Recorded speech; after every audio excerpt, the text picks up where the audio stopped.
on this computer. Great, we are recording, and I will start sharing my screen here.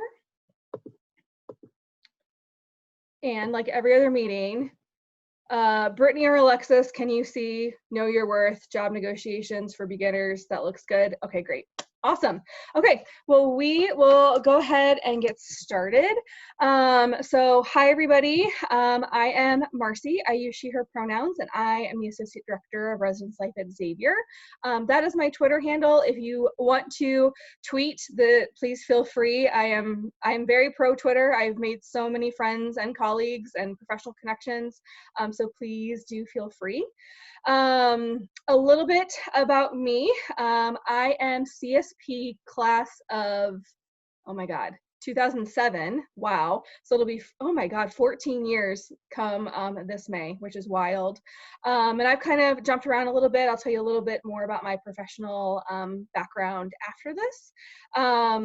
But I am super excited to be with you all tonight. This is my, did the count the other day. This is the 5th time that I have presented this to the BG folks, in addition to a couple of different other places. And it is without a doubt my all-time favorite presentation.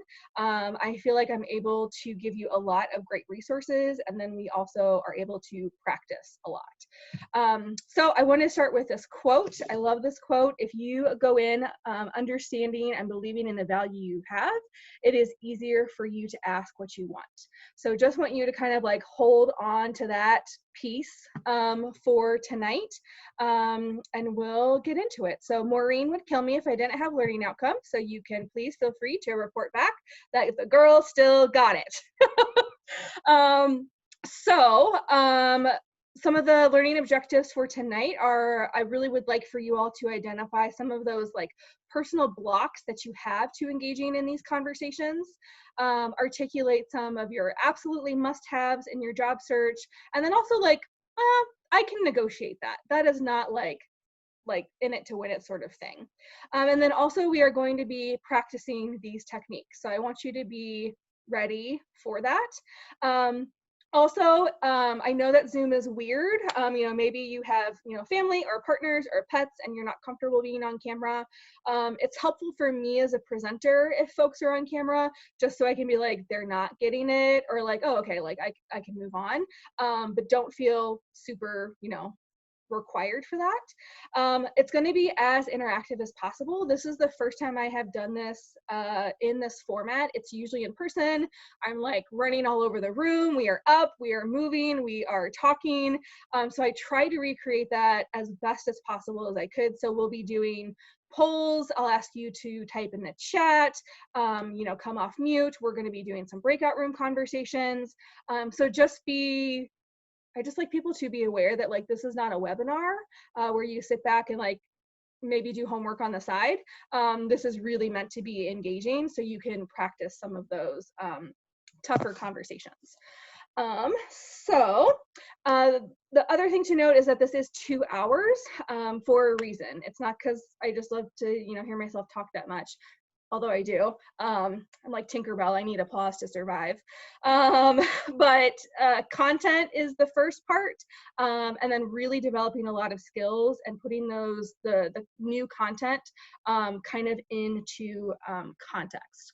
So with that, and this is where, hold on just a second here. I'm gonna launch a poll real quick. I'm interested in hearing who is with us here tonight. First year, second year CSP or higher ed PhD students. And then also, what's your experience? Have you negotiated a full-time job offer? Like, yep, I've done it before, it was fine. Yes, and it was terrifying. No, but I'm worried. No, but maybe I'm like more scared. So kind of where would you place yourself for that? So for the person that I just admitted from the waiting room, hi, I'm Marcy. We are doing a poll real quick to see who is with us tonight. This will help me kind of make sense of some of the content. So we're looking like one more person needs to vote. It's going to give you one more second or so. Okay, great. So And polling, looks like we've got one first year, welcome. A lot of second years got 11, and then a couple of higher ed doc students, welcome to you as well. And then 3 of you have negotiated a full-time job offer before and noted that it was terrifying. So if you haven't and are like, oh my God, I'm scared, you have good company with your peers. And then also a lot of people, looks like fear or being nervous or scared is on the horizon. So that is why we want a lot of practice and a lot of resources and tools for you to kind of get over that hump of like, okay, first I was terrified, but now I am nervous, or I am apprehensive, or like, I'm ready. Let's do this. Okay, so, oh, come on. There we go. This is me on graduation day. This is out in the yard, kind of like on the back side of the library, between the library and the education building. These are my 3 best friends from BG. We were all graduate hall directors together. We very annoyingly called ourselves the Fab Four. Everyone hated us. But all of us were like, we are going to have jobs by graduation. We are going to have jobs by May 1st. And that was unrealistic. So if any of you have that in your head, like, that was unrealistic before a global pandemic. And now that really may not be the case. At this point, literally from this picture, I had gone on 2 on-campuses the previous week and was waiting on that call. I had gone back after literally this picture was taken to change. I think frankly we were going to Uptown or perhaps another bar. It's fuzzy. We had fun. And I just randomly had to drop something off in my office. I saw that I had a voicemail and called back. It was my dream job in California. I accepted on the spot in that cap and gown. So I actually went and looked at when the voicemail was, and it was like 25 minutes before graduation started. So technically I had a job before graduation, is what I like to tell people. So I was so excited. It was the exact job that I wanted. It was like that dream job that was in my head since like probably December when I applied with TPE. So I just accepted on the spot, and I literally hung up and said, oh shit, you idiot, you didn't negotiate anything. Because I was so excited and I was so relieved, frankly, that I just straight up accepted. So that leads into some of my personal experiences. So that dream job was Loyola Marymount University in Los Angeles. I was a resident director there for 4 years. And when I was job searching my second go round, I'm like, girl, you need to negotiate. Even if you get nothing, you at least have to practice that conversation.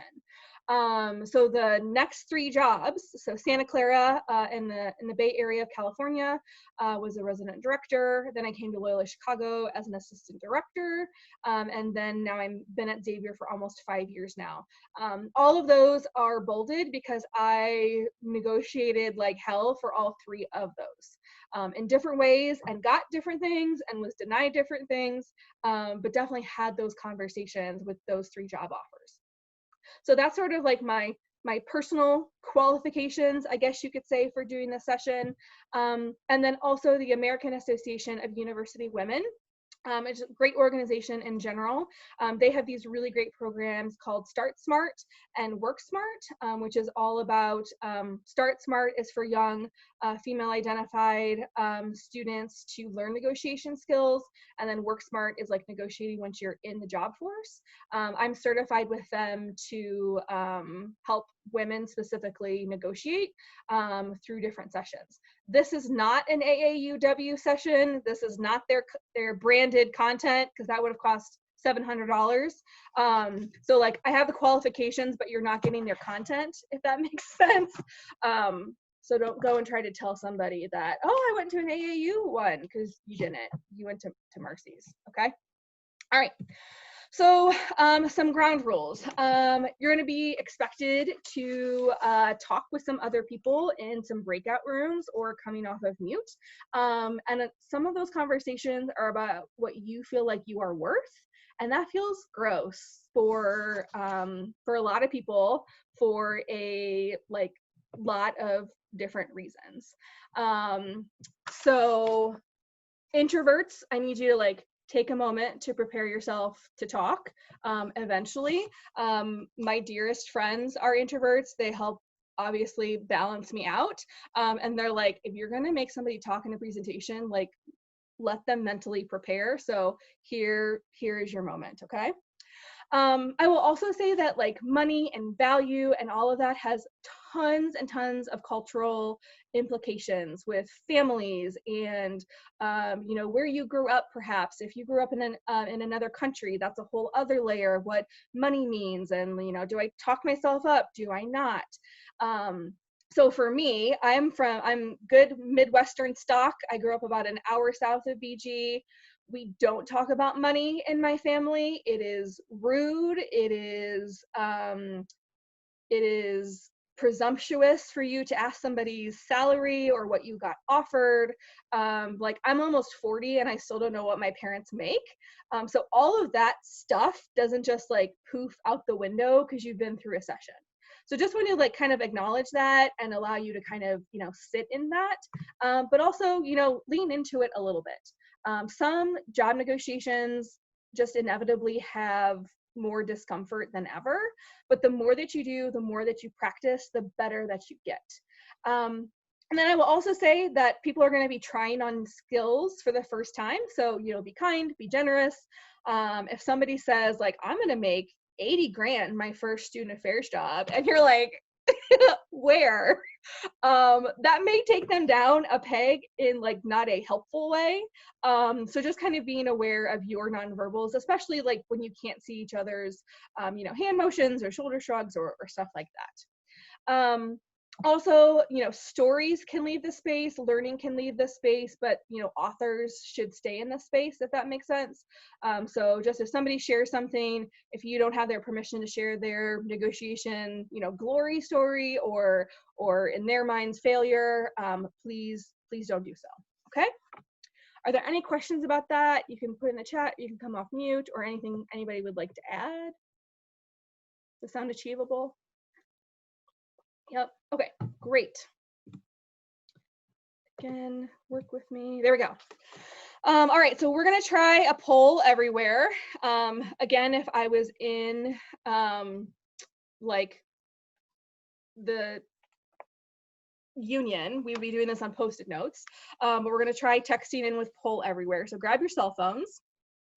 And I want you to finish the sentence. So when I think about negotiating a job offer, I feel fill in the blank, okay? You are gonna text up here at the top, you can see Marcy Walton 620, and the number that's going to is 37607. That will join you into this group. I think I have maybe 2 or 3 more of these throughout. So you'll text Marcy Walton 620 first, and then once it says, yay, you've joined, then you will type in your word. And allegedly, oh, it's working. Great. So we've got us scared. And if you see the word, okay, if somebody else has your word, totally fine. So I am seeing things just maybe unprepared, nervous, stressed, scared. Stress is getting bigger. Oh, somebody said empowered. I love that. Lost, nausea. Oh my gosh, that's too real. Uneasy, unprepared. Ooh, overstepping. That is a big one. That is a oh, is this should I say this? Should I not say this? So looking at all of these coming up, broke, confused, overstepping, sugar baby bound. I feel that, man. If sugar baby's can you just give me money, and then there's nothing, I don't have to do anything else, just a rich person give me money, I would be all about that. So I'm interested if a couple people could come off of mute. These are some big feelings, right? There's a lot of emotion on this screen in front of you. A couple that are good, like empowered. I would love to, if you want to say why I feel empowered about this, but then you notice right below, powerless is also right there. Intimidated, stressed, uncomfortable. What is it about job negotiations that gets us all like in a tizzy? What do you think? I said, hello, I'm Brian. I said uncomfortable and overstepping. I don't know, I just like feel like kind of overstepping as far as I feel like I might ruin getting the job if I ask about the pay. I don't know why, but I guess we were just taught like you don't ask about the pay, at least not the first time y'all meet. But I want to know, like, I Yes. don't want to waste your time or mine. Then if I don't ask, then and then we get to the point where you ask me if I want the job and I still don't know the pay, I feel obligated to say yes, but I still don't know nothing. Right. So is it Brian? Is that how you pronounce your name? Okay. I was saying before, people call me Marsha all the time and I hate it. So names are really important to me. So I loved a couple of things that Brian said. One is like this sort of like, do I step in? Do I step back? Like, where is that? But then also like how far that can snowball of like, well, I don't know at the job posting. Well, I don't want to ask at the first job interview because then what if that means something about me? Or like, well, I don't want to ask at the second one because then maybe I won't get an on campus. And now suddenly I'm on campus and like, I've already been on a plane and I don't even know what the pay is for this. I think that is one, super common, and two, there's ways to get at that before we're at that point. Thank you for sharing. I appreciate that. I'd like to hear from one other person. Where does all this stuff come from for you all? I think, at least for me, thinking about like the pandemic and things, like I'm just going to be very lucky just to have a job. And so part of me is like, I don't want to feel like I'm not even just overstepping, but also just like coming off as like too greedy for wanting more when like you're already giving me employment. So that's what I've been struggling with and trying to think about this. For sure. And I would say like that what you just said, I've heard in the 4 previous cycles, like take pandemic out of it, this idea of like, I should just be grateful that I have a job. First of all, nobody gives you a job. You work to get that job and you work to keep that job. Okay? Nobody gives you anything when it comes to employment. That's why it's a job and not like a volunteer opportunity, right? I have a really good friend who was in student activities for a long time and she ended up starting her own business because she wasn't getting paid what she was worth, identified as a first gen Black woman. And she's like, hugs from students are great, but they don't pay the rent. Like a high five or a thank you note, love it, makes my heart, my landlord doesn't care. Okay. Sometimes I think the field layers on feel good stuff to take away I need to live stuff. Okay. And it's not just about the salary. That's something I also am going to break down because I think a lot of people are like, it's just all about that salary number. And there may be times where like it is what it is. But there are a lot of other things that you can negotiate that could make your life better. So we'll be definitely getting to those things. So thanks to folks who shared. We're gonna move on to an uncomfortable maybe question for some of you. What are you worth? What are you worth? I'd like you to take just a second. And I want you to put it, and then, again, it feels gross. I'm acknowledging the gross factor of this. How much are you worth when it comes to salary? Do you want us to put like a numerical value in the chat or? Vote. Yep, you're good. So once you think about it and sit in an uncomfortable factor, and you'll be putting the letter in, just A, B, C, D, or E, not the numeric value. So just put that in, and let's see where we go. Okay. I love that this does this in real time. It makes me So happy. And also I tried this in RA training and I failed miserably. So I'm going to go back to work tomorrow and be like, guys, I did it. Like I figured it out. I did not embarrass myself in front of all of these CSP students. Awesome. All right. So it looks like a big chunk, about 60% are in the, 40 to 50 range. I think especially depending, I'm not sure how many of you are either currently or interested in res life, but that could maybe account for some of the lower pieces of like, yeah, my salary is, I don't know, 35, but I want to live in New York City, and my apartment, if I was paying rent, would be 30 grand a year. So I'm, making slightly more. So I'm interested in kind of what is the feeling when you have to assign yourself value, combining that with money. Is this uncomfortable? Is it awkward? What do you think?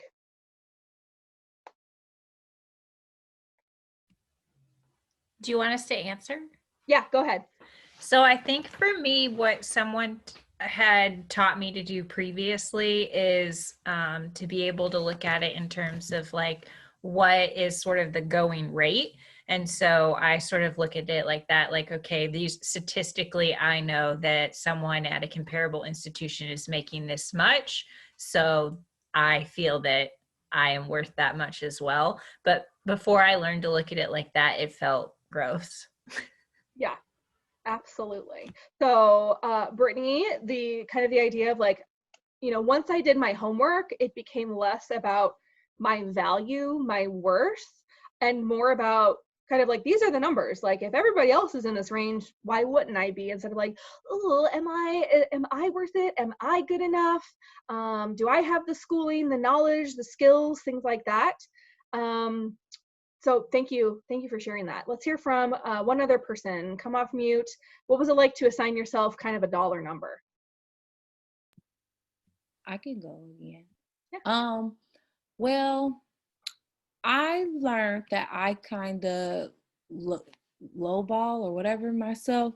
I'm not to get all too deep or anything. I think that may come with some of the identities and stuff that I hold.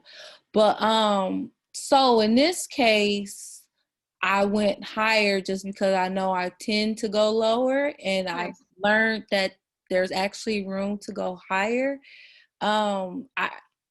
So it just was kind of like a battle. Like I would be happy with B because I know I'm not A because I made A during my gap year of college, after college. So I should at least be B. But realistically, I need to be C because y'all be asking us to do a lot of stuff. So, yeah, and sorry, but I'm in a group chat on Facebook and they posted a posting in there and the comments went crazy. The group chat is for Black women in higher education. Mm-hmm. And the comments went crazy like, don't no one apply for this, don't accept that. They want you to have a terminal degree and only offering you like $60,000 or $80,000. And I'm just like, okay, well, I'm glad we had this chat because my dumb butt would feel for it. So. Right. Thank you for mentioning that. There's this cultural capital piece, right? Of like, well, if I didn't have my mom or my dad or my mentor in my ear telling me, have you looked at other salaries? Like, what's the going rate? Or, like a session like this one, you may not have anything to compare it to. So being able to have that context is super important. And I'm going to give you a ton of resources to find those. So let's keep it moving. Oh, we just did the debrief. Great. Also, I would be remiss if I didn't include a little bit of research about job negotiation, specifically around identity. So really that identity piece does make a difference, and there is lots of research around that. So gay and bisexual men are earning between 10 to 32% less. 32%, a third, to similarly qualified straight men. That average household income for same-sex couples is around 20% less. Trans men are earning about 15% less, and trans women are earning about 5% less, which I find to be particularly interesting, that trans women piece. And this source and a couple others say that that is particularly true for women who transition, who came into the job as male presenting with all of male presenting privilege or male presenting confidence. So while it is less than cis counterparts, that is why that is, about 10% difference for trans men versus trans women, which I think is, fascinating how gender works in all of these, in these different spaces. Also, people are more likely to negotiate with someone who shares their racial identity. So thinking about, okay, well, like, what will that look like? Because student affairs is like hella white, right? What will that mean for me if that's not how I identify? People with disabilities earning about 64 cents on the dollar compared to able-bodied colleagues. People with disabilities who have a master's degree are about 20 grand less. This one for me is really why I got into this work, that 8% or 8 out of every 100 women will counter a job offer, and 50% of men will. Like, I know that intellectually, and every time I present this, it still just boils my blood that 50% will counter versus 8%. And women of every race, every ethnicity are less likely to negotiate compared to white men. So like I said at the beginning, all of that identity stuff, none of that leaves, all of that comes with you, which is why I want you to feel confident and have the skills. So how many of you have heard the stat-ish that women earn, about 80% of male counterparts? Right? That's really common, like 8 cents to the dollar or 80 cents to the dollar. But when we cite that fact, that is actually about white women. That's about people that look like me. Because Black women, it's 62.8%.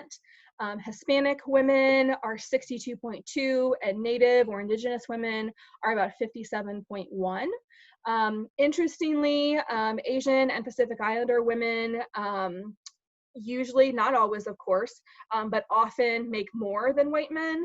And the research behind that is that those particular people are often funneled or pushed, or by choice, to higher paying jobs in general, like medicine or engineering or things like that. So that's why that particular identity is not represented here. So with all of that, I want to quickly go through like my personal negotiation philosophy. Again, Marcy K. Walton, just mine. So you owe it to yourself to ask. The worst that they can say is no. The worst thing, I have literally never heard a story of an entry-level student affairs person trying to negotiate and the job offer being rescinded. Because what you have to know is that when they are offering you the job, you now have the power. They've already, it's like dating almost, like they've already said they like you, and now they're waiting for you to say, well, I like you too, okay? So you owe it to yourself to ask. Job negotiations, if you think about it, are just the first tough conversation you're gonna have with a potential boss or a potential director. Just because something is hard doesn't mean it's bad. I think a lot of times we assign value to tough conversations as bad, intimidating, says something about me, when really it's just challenging, and challenging things are not inherently bad, okay? Research is your best friend, talked about that, we'll continue to talk about that. You've gotta know what you need versus what you want. So if you are only job searching on the West Coast and you haven't done any research of what cost of living looks like in San Francisco versus Bowling Green, you're going to be in for a loop of what you need when it comes to some of those negotiating pieces. Also, you should never be surprised. So when you, finish your on-campus or on campus via Zoom, I guess, for some people, you should start or you should continue to create those must-have lists. So when that phone call comes with an offer, you have, you know, a note on your phone, you have something on your computer, you have the sheet of paper in your backpack that you're like, great, let's roll. I should be ready to go. You shouldn't be surprised by that phone call. Your future self and your bank account will thank you. Have a cool graph to show in a couple of slides. Personal identities can play a big role, which we've gone over. And also, salary is only one piece of that puzzle. Okay, I think a lot of times we get stuck on that, but there are a lot of other things that you can have a conversation about. And then finally, you owe it not only to yourself, but to the person who follows you to negotiate. Because every time one of you negotiates, it takes a little bit of that stigma away. It takes a little bit of that, who do you think you are, person right out of grad school? Like, if everybody does it, then everybody does it. And it's not weird, it's just expected. So the whole like lift while you climb sort of thing, that really makes sense when it comes to negotiations. So negotiations also really add up. So here is just a quick graph. You know, maybe you are living in, your job offer is $33,000, but you negotiated to $36,000. And then this graph takes like a 3% merit increase year after year after year. So you're like, okay, $3,000, that's not that much money. I mean, it is to me, but like, I don't know your life. Maybe it's not worth that awkward conversation. So you're like, oh, it's fine. Like, I won't push back. But by year 10, you are being compensated, you know, 43 and change versus almost 47 and change. So it's about a $4,000 difference, which is about $75 a week at the 10-year mark. You know, in terms of big picture money, that's not millions of dollars, that's not thousands of dollars a week, but even with just that small amount, and I'd like you to put this in the chat, what is your guess of when you take every single year and add them all together, how much money did you miss out on in 10 years by starting at 33 versus starting at 36? What do you think? Don't think about it too much, just throw it in there. What do you think that total amount was? 10 grand, 10K, all right. 15, 30, 30. Let's hear from a couple more. So bad at math, I feel that. Your girl almost failed stats. It's okay, you'll get through it. It was touch and go for a couple of weeks there.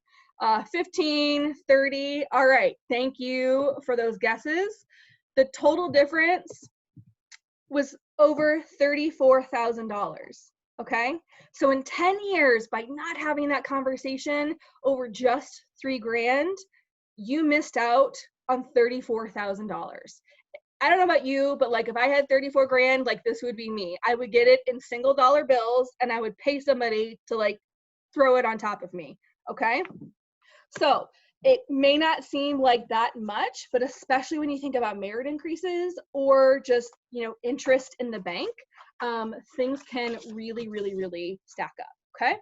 So I feel like I've convinced you, you know you want to, or at least you need to negotiate. Great, Marcy, I'm on board. Let's get to it. All right, here we go. First thing is definitely doing your homework, all right? So I think it was Brittany who was talking about salary ranges.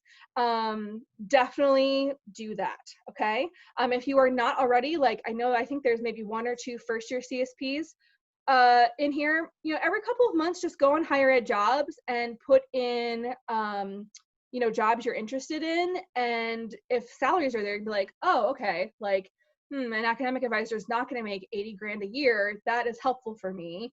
Or, wow, there's a lot more res life jobs that had the FLSA bump. Maybe I do want to go for something in like the 40 to 50 range because there are more of those out there than I thought, okay? If you're in a job search, definitely HR websites. State institutions are required to list salaries. Sometimes you really, really, really have to dig.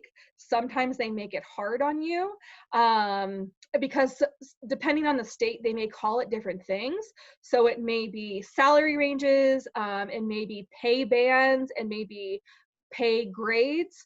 It may be job classification. So like this classifies as a 1 QE, and then you have to like go find the chart where like, all right, what is 1 QE and like what's the range? But it's definitely out there. Private institutions are a little harder to find those because they are not required by law to list them. I will say that a lot more places are posting them. And I think, I can't remember who talked about it, but like looking on Facebook of like people have started, this is probably in the last maybe like 6 months, where inevitably somebody will post something, there's not a salary, and somebody will be like, can you please tell me what the salary is? And then if it's really low, they will be like publicly roasted, basically, of like, are you kidding me? So more and more places are. I will also say with private institutions, I've only worked at private schools. I've only worked at Catholic Jesuit schools. And I've had luck maybe 50 to 60% of just cold calling HR, not calling my like contact or the director or the person in charge of the search, and just being like, hello, I'm interested in this resident director position. I noticed that your salary is not listed. Could you provide me the range? And every now and then you will either get an HR person that doesn't know they're not allowed to say that. Once I got a student who's like, sure, let me look that up real quick, and like didn't know any better. And then other times it'll be like, I'm so sorry, you'll have to talk with your like your departmental contact. We can't give that out over the phone. But you know, half the time it worked. So I didn't identify myself. I didn't put myself out there in terms of, you know, like, oh, this feels weird even before I apply. So definitely possible. I'm gonna pop out of my PowerPoint real quick. And also, I'm so sorry, I forgot to mention this. One, this is being recorded, and two, at the end, I'll send you an email that has this exact PowerPoint. So if you're like furiously taking notes of like, what's the link? Oh my God, what's the URL? Don't worry about it, okay? We'll be good. So I'm gonna pop over here. Are you all now seeing higher ed jobs? Okay, great. So this is a great place to start to just kind of like do a wide net of like, I don't even freaking know like where to start, okay? So I put in here, this is professional salaries. This is 18-19. They might have 19-20 out yet, but may not. So basically, you know, thousands of jobs are posted in here every day, from everything from like custodian to librarian to academic advisor. So any of those that are submitted that include the salary gets dumped into this database, so they can see broad swaths of what things are looking like. So typed in here, you can see down here, all institutions, the average was 45.7. So you can kind of more or less figure out 45.7. If you look over here, you know, maybe you remember this from your history class, maybe not, but like these are like Research 1, D1, big state schools are what it means by research or other doctoral. Masters are not huge state schools, and then baccalaureate are like small private schools, basically. You're gonna get paid more at a state school, but there are definite perks to working at a smaller institution. You can also click on this little tiny graph, which will bring up things for you so you can see some trends. So sometimes that is helpful of like, is this something that's going up, going down, staying constant over the past couple of years. So definitely, definitely a good resource. For those of you that are interested in maybe staying in res life or going into residence life, if you haven't taken a look at the live-in report, definitely encourage you to take a look. I'm going to make this a lot bigger. Okay, and then over we go. Okay, so what we have here are hundreds and hundreds of schools with self-reported data. Now I put a big asterisk in this because you don't know the last time this was updated. So this could be out of date. It could be I updated this 3 minutes ago. You don't know. But it has things other than salary. So, institution, what is the salary? So Abilene Christian, you're making 30 grand over 12 months. That's going to be tight, but you can do it. Is master's required? Yes or no? Maybe that's it. It doesn't matter. Partner benefits, kind of live-in partner. What is the meal plan? This is a part-time meal plan. What's your average number of residents? Pro Devo amounts, which is helpful. Structured hour per week. So like you're expected to work 40 hours a week. And then also pets, which I know for me in my next couple of jobs was really important. So they're real small, but this is like fish. I think that's like a gerbil or like a hamster maybe, bird, cat, dog. So don't work at Alcorn State University, wherever that is, they're giving you $18,000 a year. Like you can't do it. But as you can see, I'm scrolling. There are literally hundreds and hundreds and hundreds of institutions. So definitely at least a good place to start. And then also would be a good like conversation starter of like, hey, Millikan University, I was doing my research and noticed, because Millikan is a private university, I noticed you are on the live-in report as, salary is 28 over 12 months. Is that still the same? So it's not this like, how much are you going to pay me? It is, hey, I've done a little bit of research. Is this still current? Which just, feels different. Another thing which is helpful, salary.com, like it's exactly what you think it is. So you can go down here and type in job titles. So I did one for an academic advisor on this next tab, but it also shows you based on like city type. So this is what pay looks like for an academic advisor in Boston. So if you're looking specifically at different geographic locations, you can kind of see the bell curve of like, all right, the median is around 55. So if I get offered 42, that is really low for an academic advisor in Boston. Maybe that is at the bottom of the institution's scale. I at least need to get to the median. Or you're going to be able to say, I've done my research and I know the median is around 55. I'm going to need to get closer to that for me to be able to accept the job. So it's just going to give you a little bit more confidence because you know that you've done the work. Okay, now some of these tabs are hidden by Zoom things. Great. Oh, this is what I do when I'm like bored and can't go to sleep because I have like election anxiety. I take a look at job like salary comparisons. So say that you are like, all right, there is an academic advisor job at BG. This is the closest.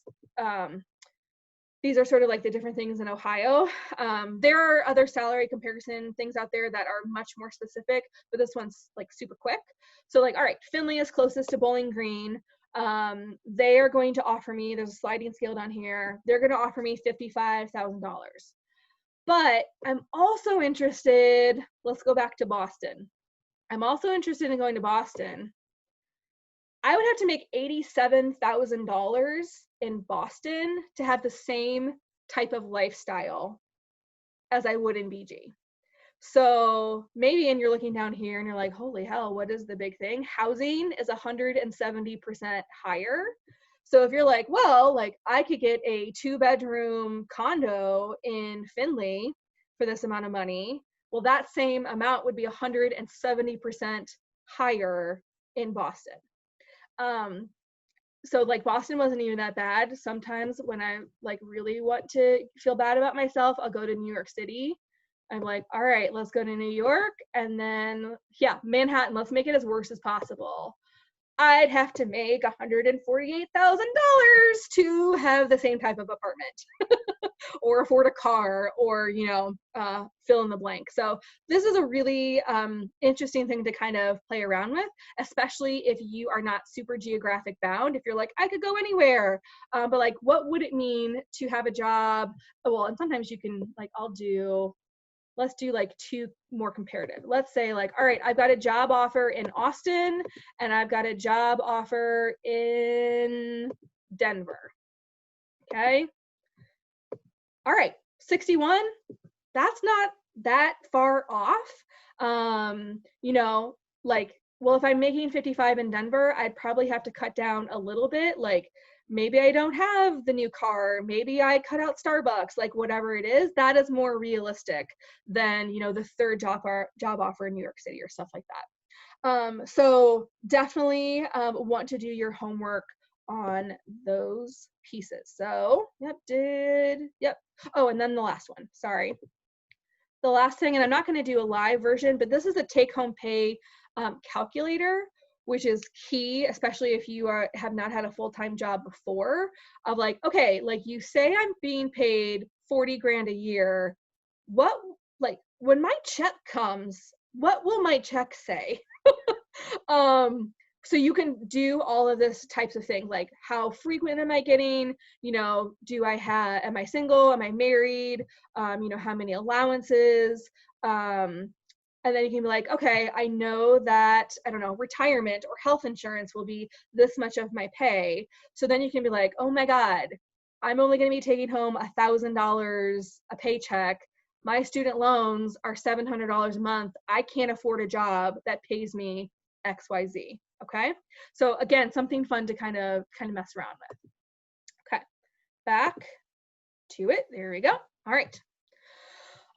Also doing your homework is not just about that money, but really looking at kind of what is the job telling me, or what is that first or second interview telling me about the job in the department.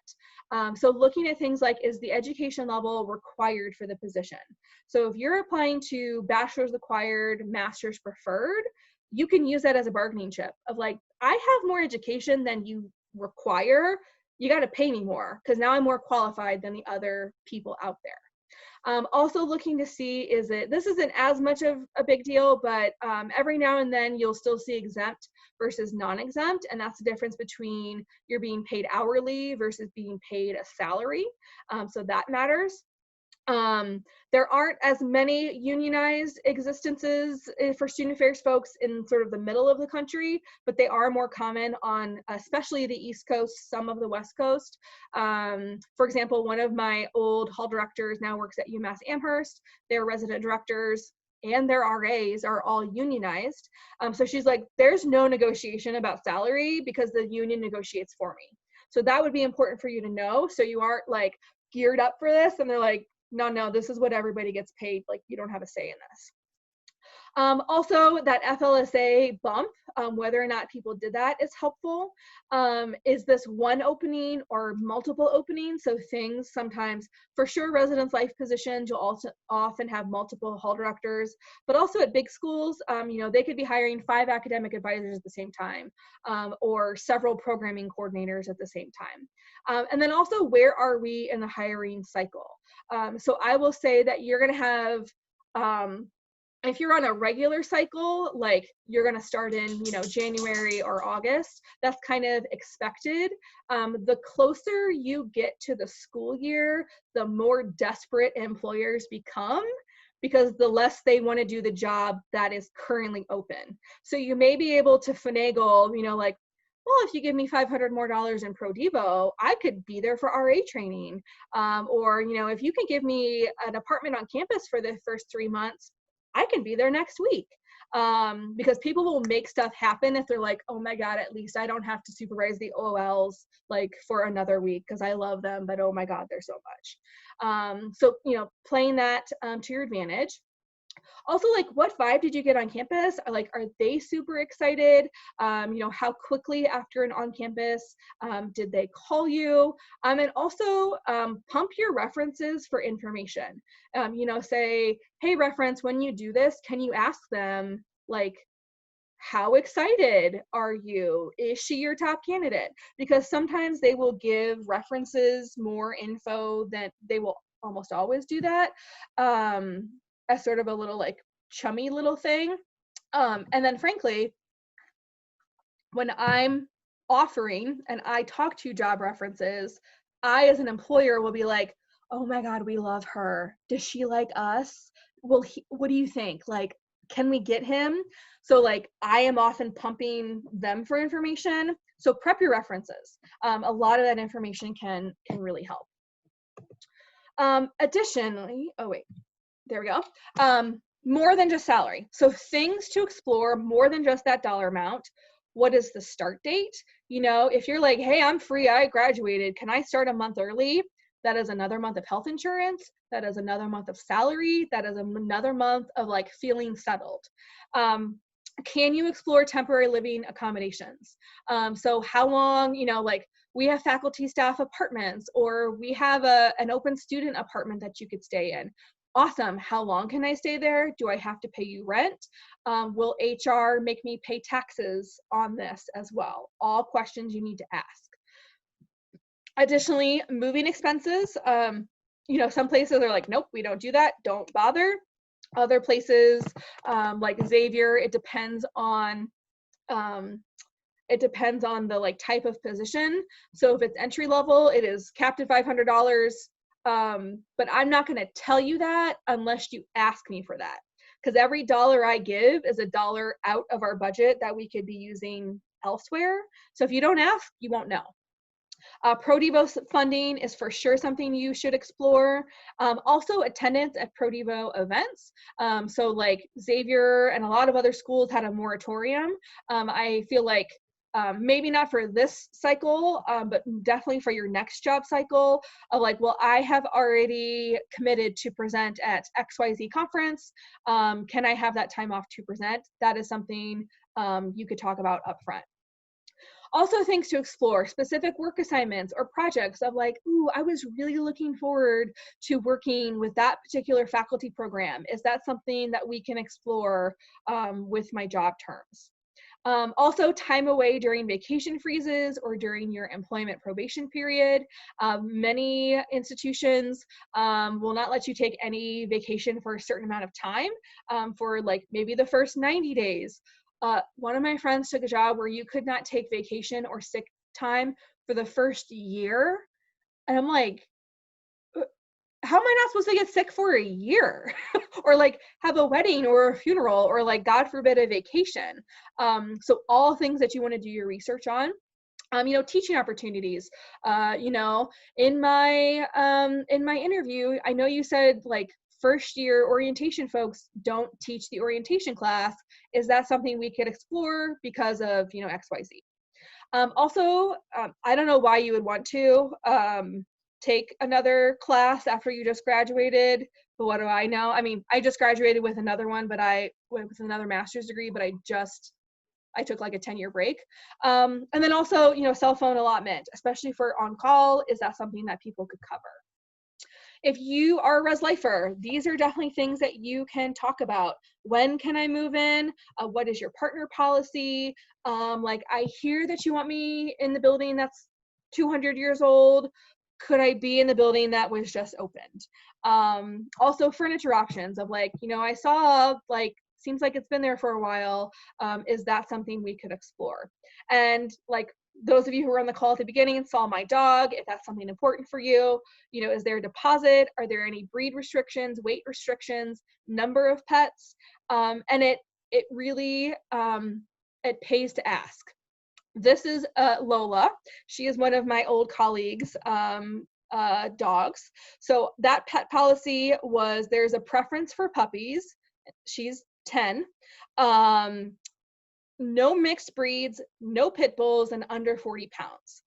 She is a rescue pit bull mix who weighed 70 pounds. And he was able to negotiate that, even though that was, you know, the policy on hand, but they really wanted him. So they're like, forget it. Policies are made to be broken. Okay. So you might be thinking to yourself like, like what are some of those must-haves? What are the like, like nice, but not completely necessary? So what I have for all of you is this list that I have created. This is based on like what's important to me. This will be different for you. So I want to take you through this example, and then you're going to have a chance to do it on your own for a couple of minutes. So just going over here, this was in like no like super particular order, but who the director was, did I vibe with them? Did I like them? Did I believe in their leadership? who would my supervisor be? What are the students like? What are the coworkers like? And what are the focus of the work? So those things, those 5 or 6 things, were all 10 out of 10. Those are super important to me. So when I was comparing 2 jobs, I basically ranked both of those. Like job 1, the director was an 8 out of 10. Job 2 was a 9 out of 10. And then as you can see, like, okay, duty over there on the right-hand screen, like that was a 6 to me. Cell phone allotment was a 2 out of 10. So like nice but not necessary was kind of how I framed it. And I am a very, my heart leads my decisions, and this helped me get my head into the game. So it took out some of that I feel, I'm feeling pulled towards, and was like, okay, let's sit down and really look at these jobs. So I could say like, oh my gosh, no, job 2 is not just where I feel is right, it's what is also what makes logical sense for me. That is, a strong B versus like a low D average. So, oh shoot, that was not what I wanted to do. There we go. So what I'm going to do is, I have this Google Doc for all of you. I'm going to put this up in the chat if the stupid thing will let me do it. There we go. So go ahead and everybody click on that link. You should come up to this Google Doc, and what I would like all of you to do is copy and paste this content and put it in another Google Doc or an Excel spreadsheet or whatever. Don't put the content in this. This is the example. So go ahead and copy and paste that. And let's see. I'm going to give you about 4 minutes to try to get as many of the importance rankers down. So putting 9 out of 10, 7 out of 10, 2 out of 10, like what is important. And then also knowing that this is 100% not all inclusive, okay? Especially depending on, your values, your identities, what's important to you. Like one of my Black colleagues is like 10 out of 10. If I don't live somewhere where I can get my hair done, I am not taking that job. It is too important for me to have a place where I feel comfortable in having that really, important piece of my identity valued and affirmed. So there could definitely be things down there at the bottom. So I'm going to take a break off camera to get some water, and I'll be back in about 3 minutes. All right, so have at it.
All right, 1 minute warning. This is your 1 minute warning.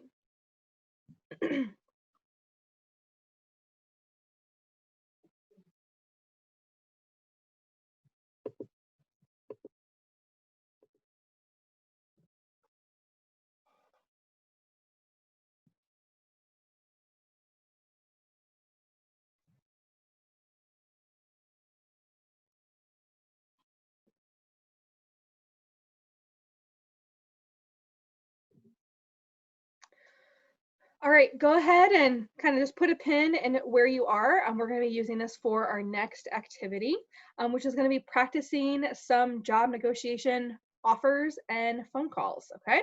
So in that, you're going to want to lay some groundwork. So you want to be kind of confident in those conversations, sort of like confident and collaborative, but also like a little coy is how I like to put it. Of like, oh my gosh, I'm so excited if your offer is right. Not just, you know, think of Marcy in her mortarboard and tassel and stupid 2007 glitter goggles or glitter glasses and just accept on the spot, okay? You can definitely, you know, hint at other processes, but don't feel like you need to provide a ton of other information. You know, kind of phrases like, well, you know, in the other processes that I'm in, it's a little more than that. Or like, oh, well, in the other process that I'm currently in or that I'm waiting to hear more on, that Pro Devo is twice as much.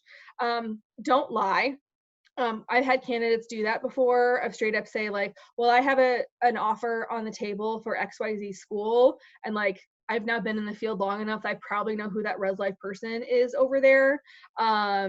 And like, you'll get caught in a lie eventually. Make sure you know that what their estimated timeline is. So like, do you need to know right now? Can I think about it? Can we come back to it? What is that final timeline?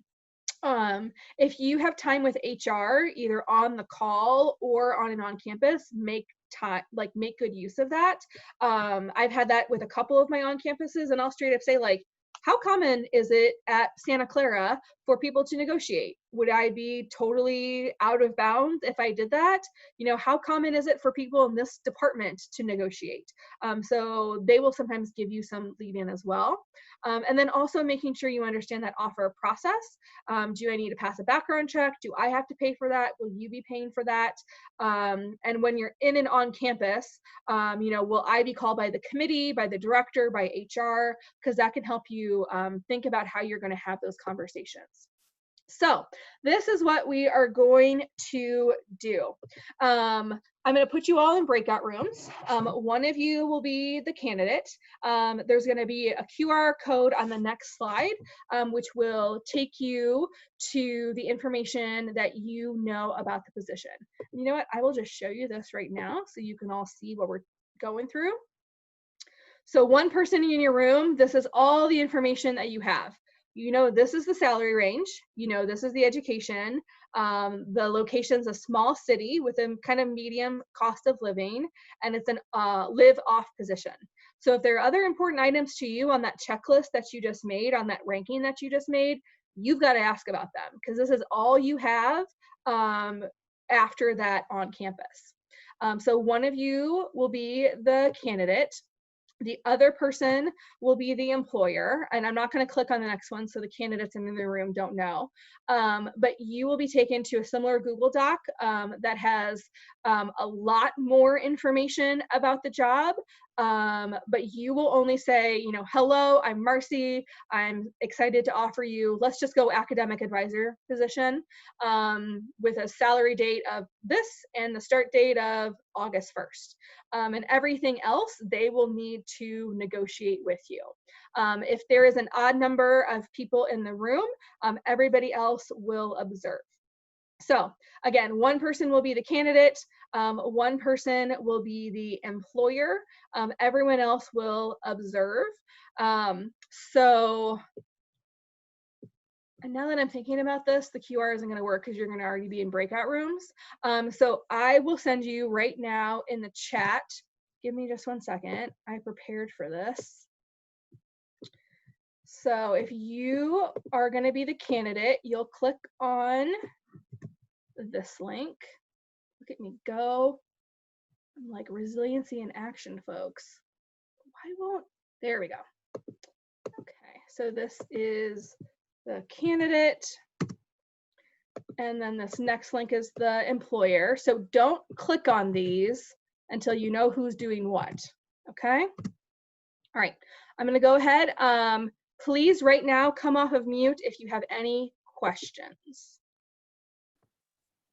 Quick question. I don't think we'll have access to the chat once we're in our breakout rooms. Okay, so if everybody can copy and paste what I just sent and put it into, you know, a Word doc or that Google Doc real quick. So I'll give you a second. Make sure you've got all that ready to go. Also, I may or may not have clicked one, but it says access denied. Oh, So I don't know come if we have on. access to that. Google changed some of their share settings that like anyone with this link can view. Okay. And then, hold on, I'm gonna stop share real quick. And I wanna check the employer one. Also, I don't know if someone did this already or not, but can someone copy and paste the links into that Google Doc? Just because I can't copy and paste for some reason. Anyone with a link can view. Let's do. Just posted it, Gabby. Okay. Can somebody try the candidate? Can you get into the candidate one?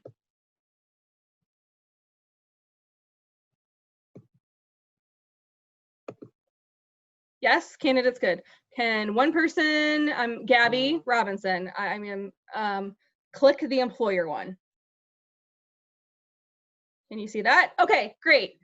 Whew, my face is red. I'm like embarrassed that that didn't work better, but here we go. Okay, I am going to send you now to breakout rooms. Again, one person's a candidate, one person is the employer. You're gonna have 5 minutes in this room, and then I will bring y'all back. If there are 3 people in the room, the other person just gets to sit back and maybe provide some feedback or like, oh my God, what I have said in that moment. And if you are done and there's still time left, feel free to switch and somebody else try that candidate role. The more that you do this, the better you get. All right, away you go. Open all rooms. All right. Should have a pop-up. There you go, like magic.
All right, welcome back, everybody.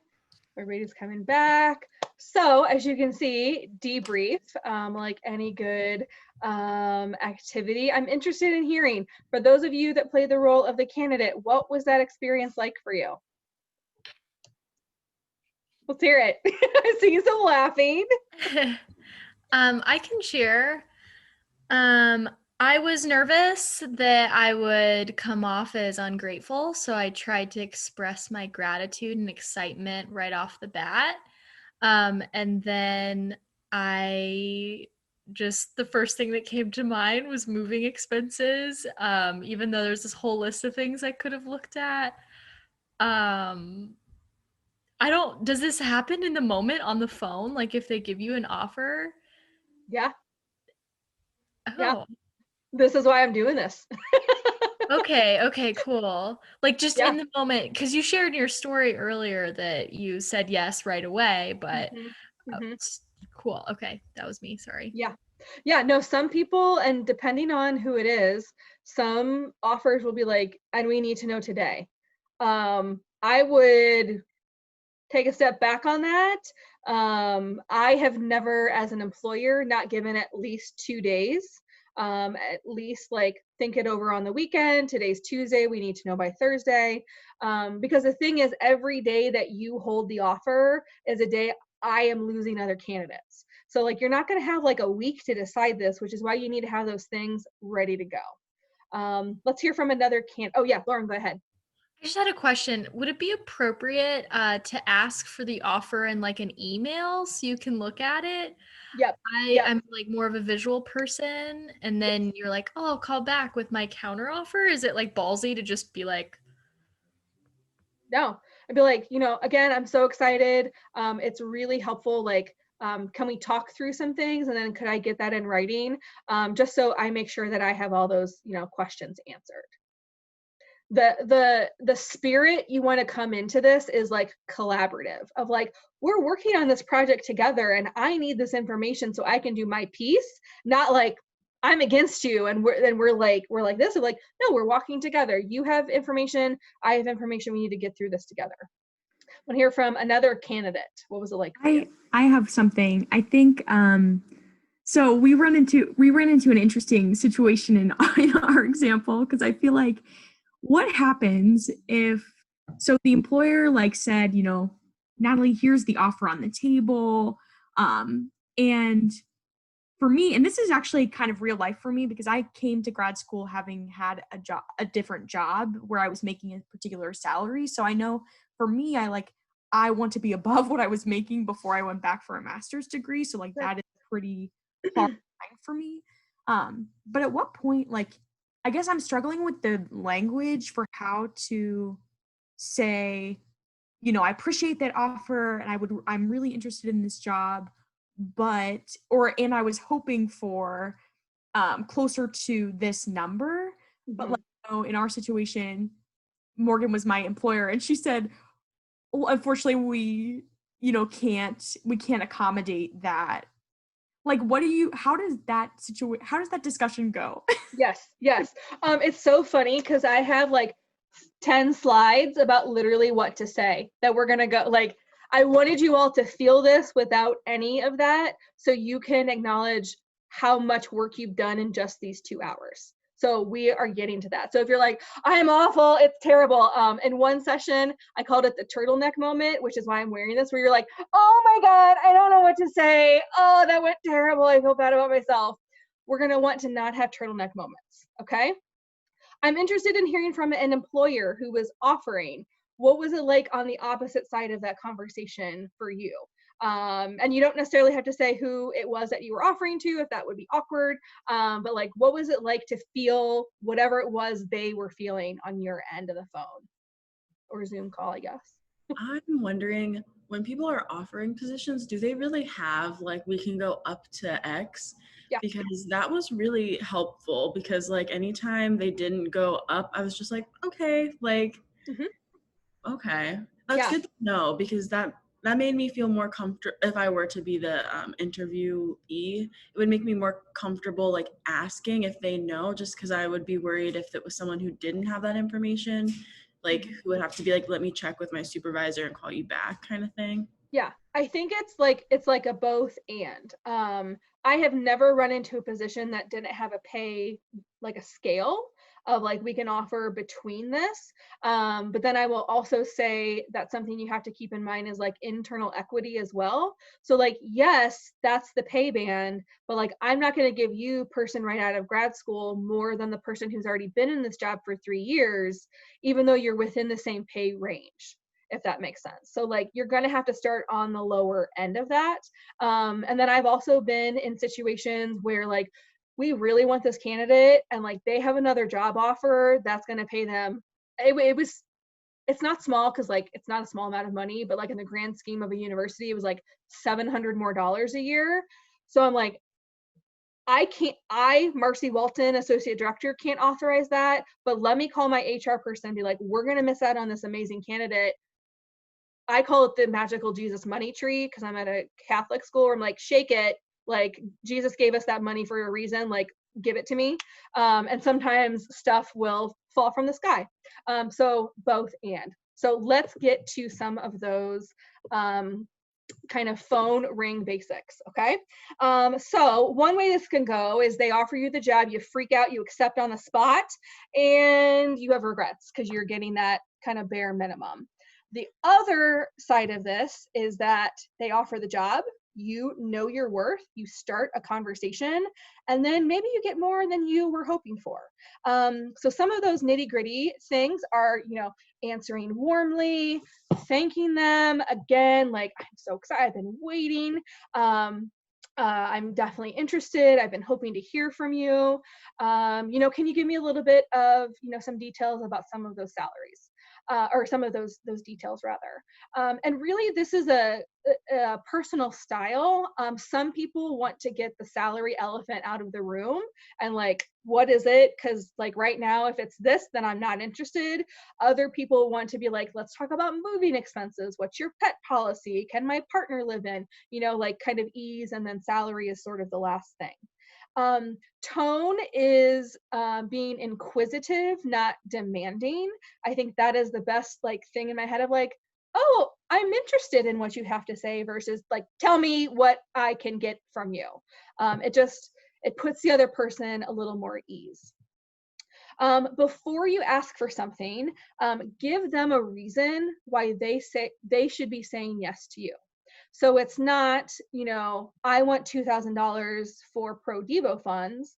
It is, you know, as we talked during our on campus, something I loved about the department was how you really invest in your employees so they can, you know, develop those skills to help their students. And in looking at, you know, upcoming conference costs for NOTA, I would really probably need about $2,000 in order to be at the, you know, involvement level that I think would really, you know, reflect well on your university. You're asking for the same thing, you're trying to get to $2,000 in Pro Devo, but now there's a reason behind it versus just the ask behind it instead. So depending on what it is you're asking for, you know, things like your educational requirements, if you have experience in that particular area, if you have something unique you're bringing to the table, and obviously if there's cost of living differentials of like, you know, I have a job on the offer or I have an offer on the table at the same amount in Bowling Green, but you are in Boston and I know it's going to cost a lot more to live there. I've done my research. So you're really going to have to rise to that level. And whenever you go in with a number, whether it's Pro Devo or moving expenses or salary, ask for more than you hope to get. This is just sort of like basic level negotiations. So if the salary range is 35 to 40, you've done your numbers, you need 36 to live, ask for 39. Because then when you meet in the middle, maybe you'll get 37 out of the deal. Okay. Question, is it smart to lie about other offers? Somebody will find out. The field is small, which is often nice, but it's also small and that's not nice sometimes. But you can definitely say, I'm still in other processes. I went on this on campus and I haven't heard back from them, which is not a lie, right? or I'm waiting to hear back from this school about an on-campus. So I wouldn't lie, I think it just puts like bad juju into the universe. But like, you live your life. So yeah, if you are comfortable doing so, I think that, again, it depends on your comfort level. The question is, should you mention other offers if you have them, naming them specifically? I think so. Again, kind of like based on where I am as an employer, if I know that somebody is being offered a job at, say, like Michigan State, I already know they're being paid 10 grand more than us. So I'm going to have to come up with other ways because I am aware of what offers look like out like in the universe, if you're comfortable doing so. Okay. Also, like, consider the offer, but don't leap at it, because if they counter offer, you have some options. Don't like negotiate for the sake of it. If you're like, my bottom layer or my bottom can't go without is 40 grand and they offer you 45 and you're like, well, that was way more than I thought it was going to be, I'm fine with that. You don't have to negotiate everything. Okay. So you can accept it on the spot if it's meeting your needs. You can come back with another offer, or if you are like flustered in the moment, again, I'm so excited, I want to talk about details, can I think about it overnight? Often what I will hear from candidates is like, I really need to run the numbers. I need to look at my student loans. I need to look at other things. When can we talk about this again? Asking those open-ended questions via phone, not over email. Email is the coward's way out. You all are grown-ups. You are going to have, big jobs. Do it over the phone. I had a colleague last year where the candidate was trying to negotiate over text message with him. And he was like, I don't even want to offer her this job anymore. Like, that was something that, sorry, my dog he needs assistance. I can't play with you right now, buddy. I'm sorry, I'm busy. Sorry for that little moment. And again, always bringing it back to what value you will add to the department, okay? This is not just an ask for no reason. It's an ask because I know I can bring this to you, okay? And the hiring manager needs to know why, and it's up to you to make it clear to them, okay? A lot of times the hiring manager may need to get a higher offer cleared by other people, so it is your job to kind of sell yourself again so they can go to their boss, their department head, their HR rep, whoever, and kind of like rattle off your qualifications again to say, yeah, she wants 2 grand more than we were budgeted for, but like, she's bringing all of this, okay? And making sure that like they can get you to come work for them. Like, you are not playing hard to get for the sake of it. It's more like, if we can meet in the middle, like, I am so excited to come and be part of your team. Do not lie. Do not lie. Talked about this. It will come back to you. Also being prepared for some tough questions, as well as considering that whole package, not just the salary, especially Res Life, that's my world, but there are definitely other things there. And then also this bottom piece, sometimes, not always, but sometimes there are sort of like secret HR kind of like slush funds for diverse candidates who come from diverse backgrounds. So especially if the department is really seeking to hire, high qualified people of color, queer people, people with disabilities, whatever that identity piece may be, there may be money for that. That is actually what happened with one candidate, and I loved him for it. He's like, listen, I'm a highly qualified, highly educated Black man, and you don't have anybody that looks like me in your department. Can you give me some more money? Because I'm going to be playing like the black tax on this PWI campus. I know that I'm going to be doing more work than your white counterparts. And I'm like, what do you know? We have $1,000 more for you a year because you asked. And I was able to articulate additionally, not just your qualifications and your education, your experiences, but what that would also look like, okay? Healthcare packages, that is not my zone. My experiences is pretty much like, you take what you get. It's not, at least in higher ed, if you are in other places, you may be able to negotiate some of those pieces. That hasn't been my experience in higher ed, okay? understand and follow their timeline. Get back to them because you are holding up somebody else's job offer if you know you're not going to accept that job. Don't stretch it out for the hell of it. Decide on the phone when you're going to be speaking again of like, and, you know, I'd love to talk to you on Wednesday. Can we take a look at our calendars? So it's not, you know, you waiting all day for them to call you. And really by that second phone conversation, you need to be kind of like mentally prepared to accept or decline whatever happens. Once you know and you verbally offer or have gotten written information from them, please, let other people know that you have a job offer, because that that often will kick into gear of like, oh geez, we don't want to lose Natalie. She has an offer on the table. Like she has to tell them by Friday, like we gotta go.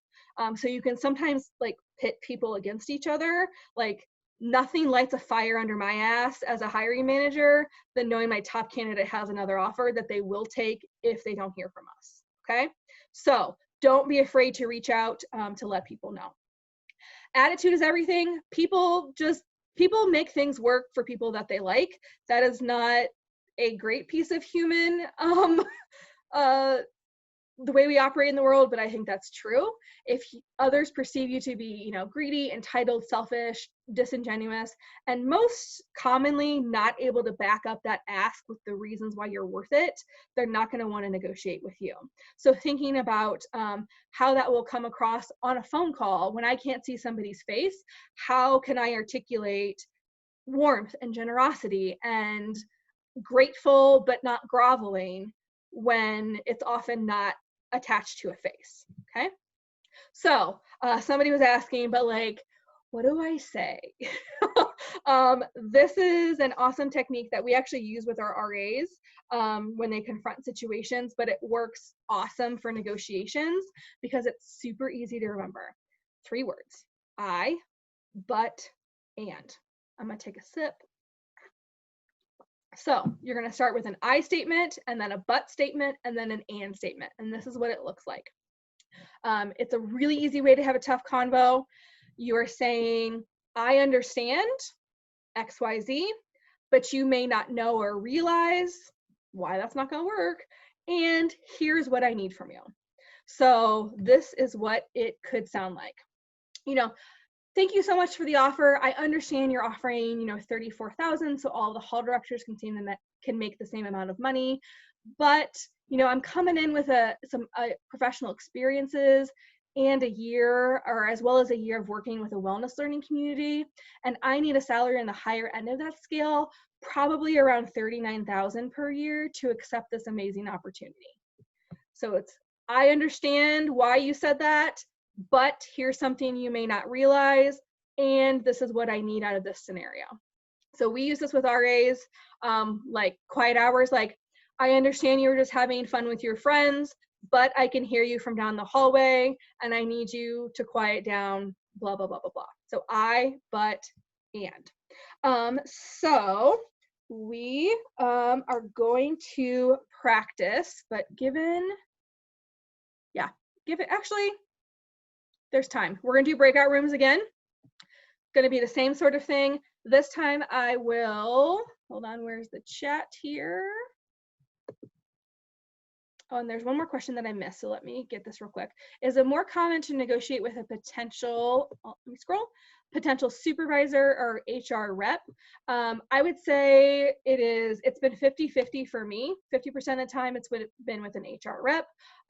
Others times it's been with potential supervisor, director, etc. I would say it's also really common in student affairs to get an unofficial offer, a soft offer from somebody who is chairing the search committee, and then saying, okay, now that we got all those details worked out, I will send this over to HR. They will present you with the official letter or phone call. And then one job, it was HR who was calling me. So I was negotiating with HR, HR was talking with the director was back to HR. So that took a little bit longer, which is why that's a great question that you would want to ask in an on-campus or like in your wrap-up combo of like, you know, if you are to offer me a position, should I expect to speak with you, with HR, with somebody else? So you can kind of be ready for that. Okay, so the second rounds, there are the links if you want to copy and paste those. Again, the first one is candidate, second one is employer. The breakout rooms are randomized, so if you didn't get a chance to be the candidate last time, please try that out. Be brave in this space when it's not real. And then this last question, let's see, I gotta scroll a little bit, not negotiation related. Is it typical to not hear from an employer for a month plus after applying? Absolutely. I think the thing you need to know is that there are so few people where pro staff recruitment is their only job. It is, you are doing your full-time job, and now for these 5 months, you're also doing what could be another full-time job. So that is more common than not, unfortunately. Okay, so does everybody have the links? Yes, we're good. All right, again, you're gonna have about 5 minutes. Let me get breakout rooms. We're gonna recreate. Okay, and away we go. Oh, my dog's barking.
Welcome back. Hello, welcome back. How did it go? It went well. I don't know. This is making me anxious. You're doing a really good job. You're doing a really good job. I think this is like good anxiety. Yes, yes. Eustress versus regular stress, hopefully. Yes. Anxiety that's getting you to something versus keeping you from something. That's how I like to think about it. Yeah. That's the dream. Good. All right. Folks are coming back. Excellent. So I am interested in hearing, how did this round feel different than the last round, or like the one way at the beginning? What did you think? What was it like? Let's hear from a candidate. What was it like for you? I guess I could go. I was a candidate. Immediately when I started, I felt like I should have rearranged what I wanted to negotiate. So I started off with inquiring about the salary more, but I think it would have just been beneficial for me to ask about like the living and stuff. Just I feel like that would have just left me more room to actually negotiate the salary. But then I did point out, like, if I wasn't able to get the living requirements that I wanted, I could have went against the salary again. So it was just interesting to be able to make that observation as soon as the words came out my mouth.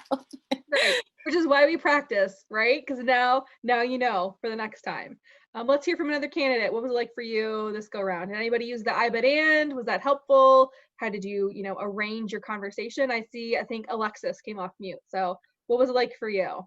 Yes. So I tried using the I but and technique and I thought it was helpful, but then I felt like I was rambling too much, or like I was giving it like too many like reasons as to why they should like give me what I want. And I think it was also hard because I didn't have the full understanding of what was going to be happening within the job. So I think that context plays a really important part for me to be able to say, this is really why it's a but, and like, this is why it's an and. So I wish I had those pieces, which I probably should have just asked for to start. Sure. Absolutely. Absolutely. Gabby? Yeah, to add on, I thought it was nice if you like ask your question, but as you're asking, give your justification, because I think it makes it a little more less of like a what is this? And then you're like, oh, but I also have these skills. So kind of just being like, here's my question and I'm asking because of all the things. So kind of just like mashing it together. Yep, they are salt and pepper shakers, right? You shouldn't make an ask without a reason. They always go together. Absolutely. Awesome. All right. So we talked about that. There we go. Okay. So we're going to take a look at this job. So resident director at a big school, live in, but it's like a small college town, maybe kind of like BG, maybe like University of Iowa, something like that. We got 3 buildings, 2 grads, 25 RAs, 2 learning communities, got the salary posted, and a traditional timeline. So now what we're going to do is I am going to be the candidate, and one of you is going to offer me this job. So you're going to see some of that in action. And again, I am not an expert, but I have done this a lot. So who would like to be the employer? Who wants to offer me this job? Gabby? Awesome. Go ahead and come off mute. Oh, I just got nervous. It doesn't go away. This isn't even real. Like, I have a job. Like, I'm in the house that I own, and I just got a flutter of anxiety. So you are in good company. So, all right, Gabby, you are offering me this job. Let's see what I can negotiate. All right. All right. Hi, Marcy. This is Gabby from XYZ University. I am calling about our resident director position, and we would like to go ahead and make an offer if you're interested. Yeah, and sorry, time out real quick. I'm gonna take video off because most of these happen over the phone. So I don't want anybody to see my face. Just listen to what I'm saying. Okay. Should I turn mine off or no? Yeah, you too, because I shouldn't be able to see you either. So go off, stop video. Hold on here. There we go. Okay. Okay, you offered.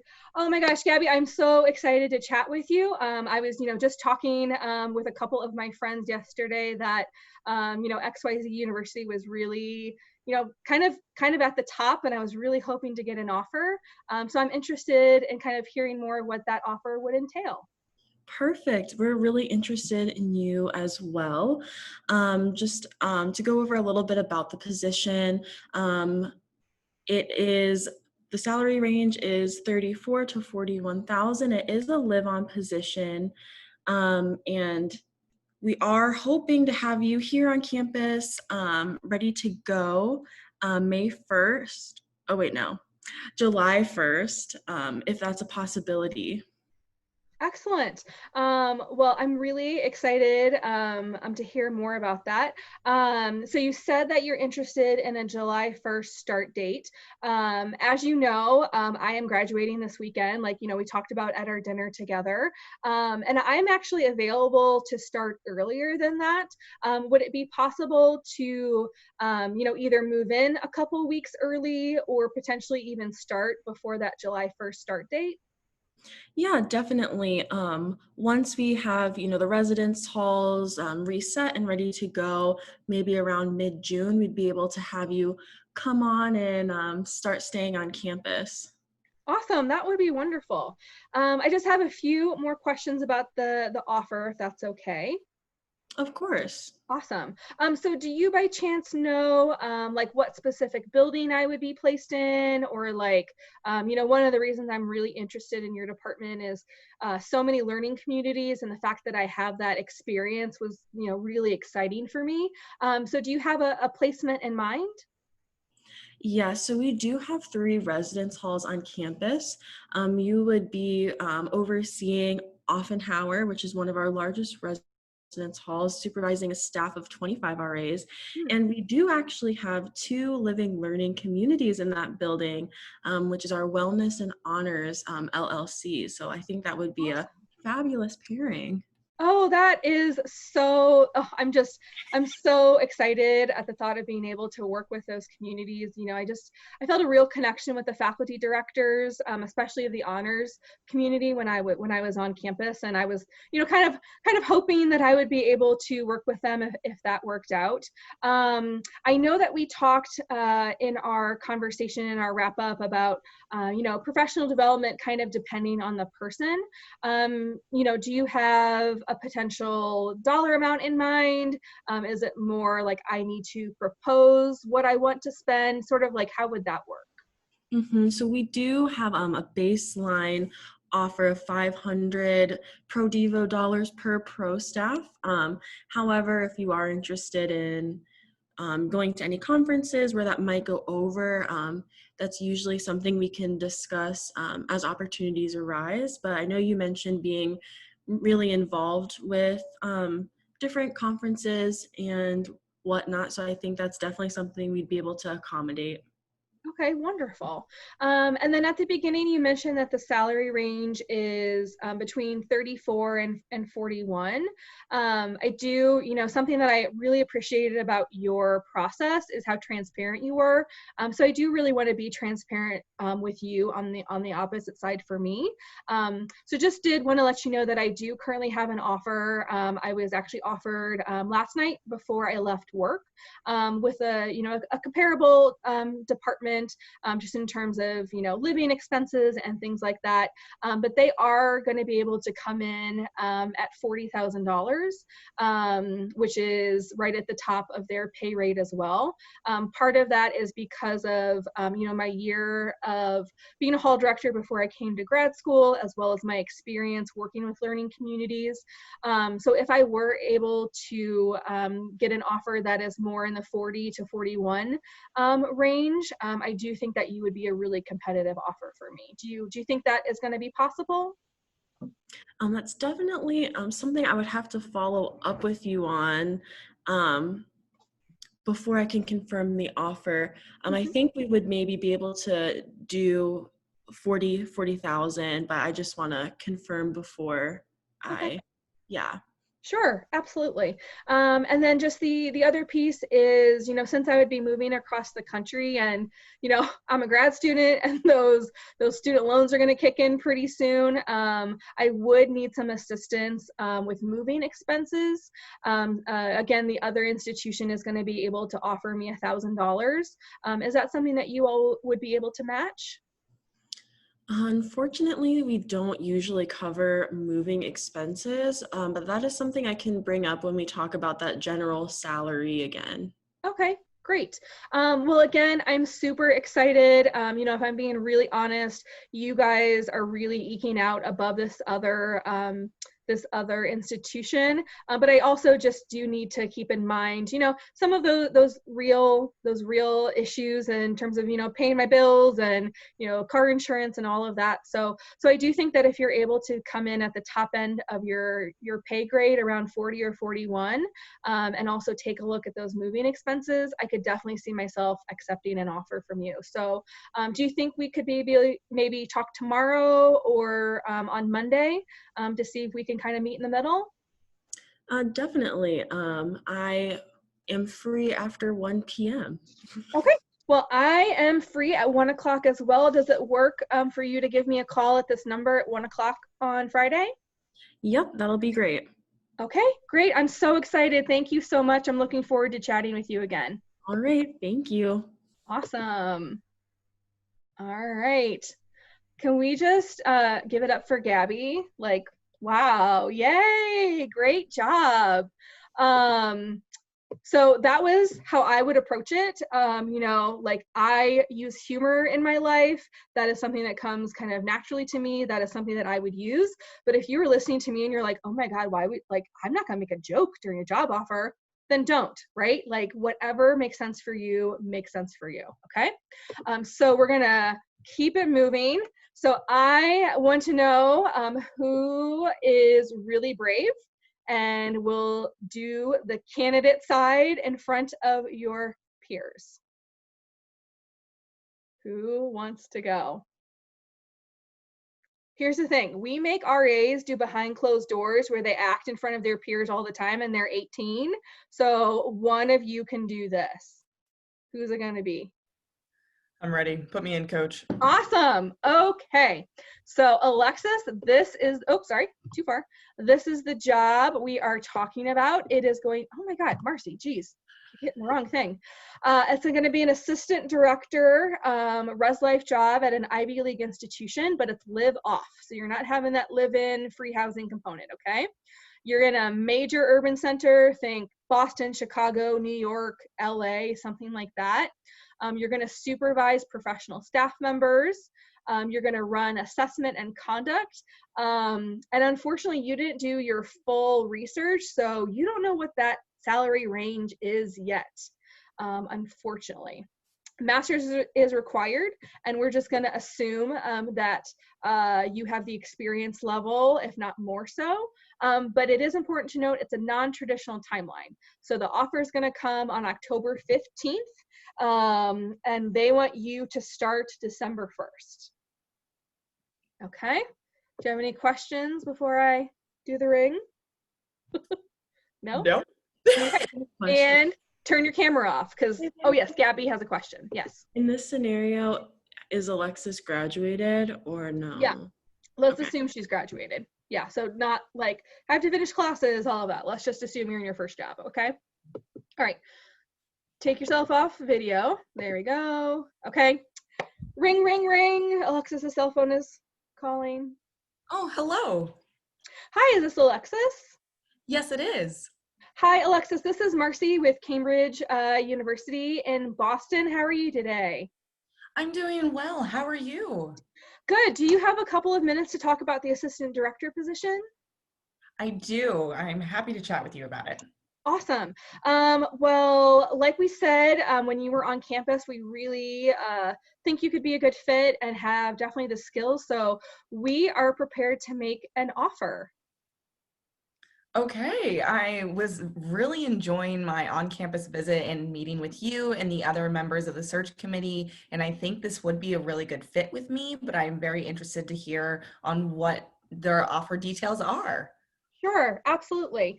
So let you know, we're kind of on a wonky timeline. We are hoping that you could start as early as December 1st. We would love for you to be able to meet kind of, all of the RAs and the hall directors before that holiday break. But also know, it's the holidays and you may need to wrap up things with your semester where you are. We would be able to offer you $2,000 in professional development funding that you could use however you deem fit. There's not like a proposal or approval process. We just kind of trust you to do that. As you know, you'd be in charge of assessment and conduct for the department, as well as supervising 7 of the 14 hall directors. And then also we're going to be able to offer you $57,000 in terms of salary. Okay, well, thank you so much for all of that information. Like I said, this is a really interesting position for me, and I really love the idea of working with your university, and especially with these different hall directors and having all these options. However, knowing that you would want me to come in for a December 1st start date, I do want to know if that is a flexible time with it being so quick. I would potentially need some help with moving expenses, knowing that I'm moving from Kansas and now having to relocate all the way into the Northeast, and knowing that that is going to be a hurdle for me to move at that quick of a time without that amount of money. Sure, absolutely. Like we totally get that. And again, we're willing to bend a little bit given the weird timeline. So if you would be able to start on December 1st, we would be able to provide you $2,500 in moving expenses. How that would work is that you would pay for everything up front, and then you would bring your receipts and you would be reimbursed. If you go over that amount, then you would need to cover that. But if you stayed under that, like if it costs $2,000, then we would pay $2,000, not just give you $500 in cash. Basically, we would reimburse up to $2,500. Do you think that is feasible? I will need an extra maybe day just to look and reevaluate to make sure that that would be feasible, but that does seem more in line with what I would need. So I do really appreciate your willingness to offer that to me right now. Is there another time that we can go ahead and put on the books to talk back about this again? Yeah, absolutely. So I am pretty much free all day tomorrow. Or, this is, again, we know it's a big move. So if you would like to take the weekend to think about it and maybe like look at your numbers, we could also touch base on Monday. So what do you think will work best for you? Monday would be perfect. That'll give me plenty of time to really evaluate all of my steps and making sure that I'm making the best decision and that I can really commit to this incredible position. So how about after 10 a.m. on Monday? Okay, great. I will give you a call probably around 10:15 on Monday. Does that work? That works. Thank you again so much. I am very interested in this, and I will have to talk with my partner, and that does bring up a good point for me. I know that this is a live off position, but knowing that I'm bringing an extra person in and finding a home is going to be a little difficult for us. Mm-hmm. Are there extra options for temporary housing at this time?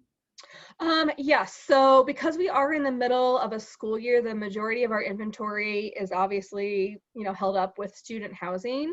But what we would be able to do is put you, there's kind of 2 options. You could either apply for faculty and staff housing, which would basically just the university becomes your landlord and you could like stay there as long as you wanted to. Or we could look into short-term housing, which would be probably something like an efficiency apartment, honestly, based on housing inventory. But you could stay there rent-free for up to 3 months. Okay, that would definitely make the moving process significantly easier on us. So I do really appreciate that option. And that is something I will talk over with my partner to ensure that that will work for us. Awesome. Okay, well, I will touch base with you on Monday. It was so great to chat. Yes, it was great speaking with you as well. Talk Monday. Excellent. Yay! Great job. I would like to hear from 3 people. Come off mute. What did Alexis do that you really enjoyed? Or was like, oh, that was good. I liked how she phrased that or did that. What do you think? I think reiterating like the interest in the position like throughout is really helpful because it was like, okay, you're interested. Yeah, I will say on my end, it felt like I was having a conversation, not a negotiation, which if the other person can come out of like, oh, that was a great chat, and like, oh yeah, we did talk about money or moving or whatever, that's a good feeling to have. I just loved, well, I always love Alexis's tone and just her general being, but I would say that I just appreciated the confidence and like she never sounded unsure or like she knew what she wanted and what she needed, what her needs were, and was able to communicate those. Okay. In the interest of time, we're going to keep it moving, but Alexis, what was that like for you? Was there stuff that you wanted to talk about that now you're like, oh crap, I should have asked about that? I wanted to talk about like that salary range because I didn't know it, but because I was talking with so many other points and I was getting in good directions with those, I felt that the salary would be good enough and that those other pieces were going to add on, that I was like, you know what, that'll be all right, which I guess in hindsight is not good and I should still ask about the salary, but in my brain I said, I'm getting enough, that'll be fine. Right. I will tell you, you could have gone, I would have let you push me to 65. I was going to ask because like it is an assistant director position and it seems like the cost of living would be a lot more there. Yes. Yep, absolutely. So that is the one note of like, you did really great at pushing a little bit with other things. Don't be afraid of that salary. Okay. All right. I know that we are right at time. I just have a couple more slides. If you want to hang with me, I promise it's worth it. So moving right along, just some final thoughts. Be prepared. You'll be told no. You'll be like, no, we can't do that. No, that's not possible. But even if you do get told no, you are getting practice, which will make the next time you do this that much easier. Okay. That attitude is absolutely key that we've talked about. Don't accept that offer on the spot unless it is literally every single thing you want in every box. And silence is your friend. Letting it hang of like, this is the number that I need, this is the reason why, and then stop. People naturally want to fill space. So if you're not the one doing it, then the employer is, and they may work a little bit with you. Again, understanding where you are in the process. Talked about this, get every single thing in writing, because like Alexis and I could have had this conversation and I could be fired tomorrow.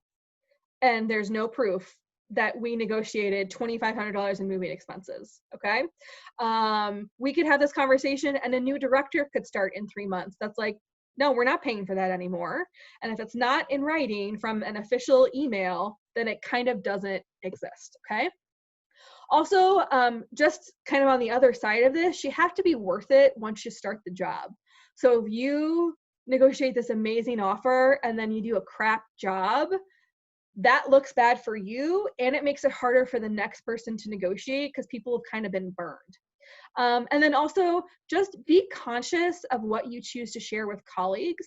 I'm not saying don't share salaries, don't share moving expenses, but what will it do to a relationship if your friend finds out that you are getting paid $5,000 more for the same job?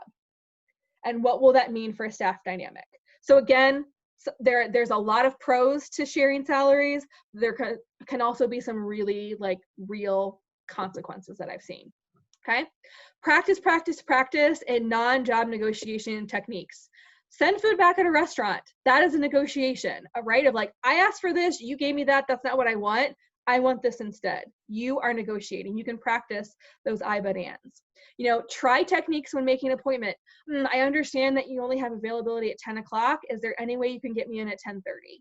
And if they say no, okay, that's fine, but you practice it. Asking for better deals with vendors, having conversations with friends. I'm going to go home this weekend to see my family. They want me there the entire 3-day weekend. I'm like, actually, I'm only going to be able to make it on Sunday, and here's why.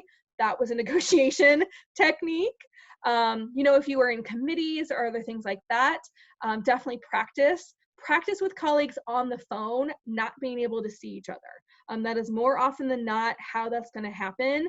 And especially we're in such a Zoom space, we get used to Zooming, but that might not be how the offer comes.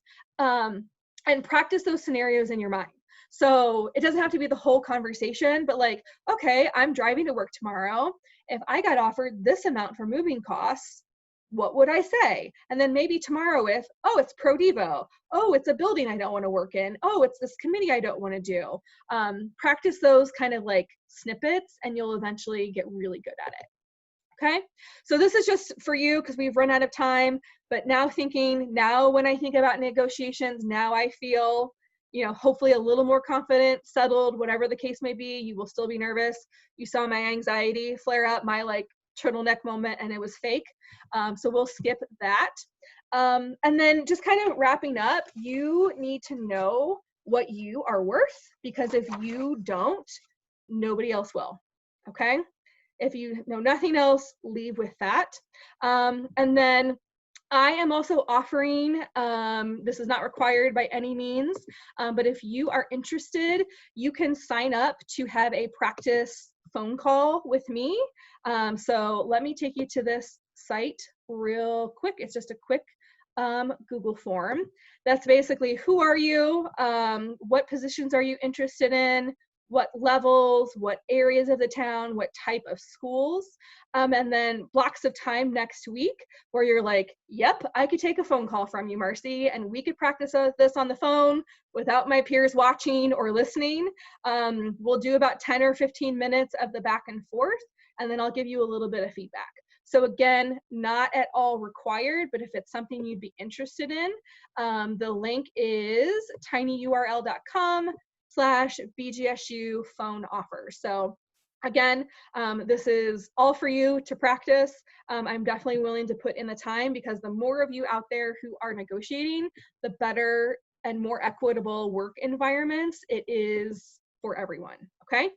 And then just finally, if you would like these presentations and links to all of the things that I sent you to, send an email to xavierpresentation@gmail.com.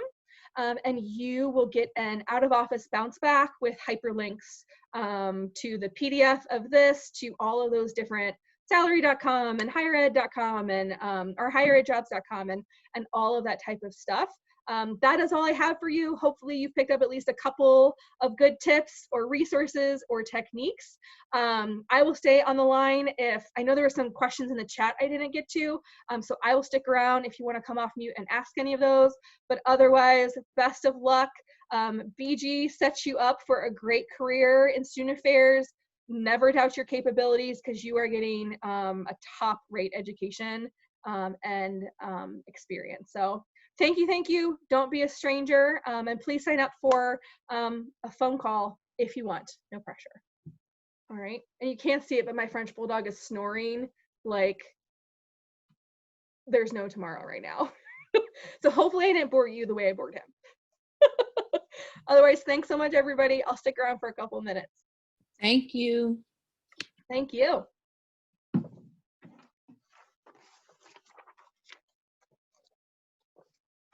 And I will stop recording. I just wanted to stay by and say thank you on behalf of like SDA and professional development like activities. If it's okay with you, could I be sent the presentation and the recording, and I can just like, I was planning on shooting to the listserv just all the presentations of all 5 events that Yes. I planned for professional development.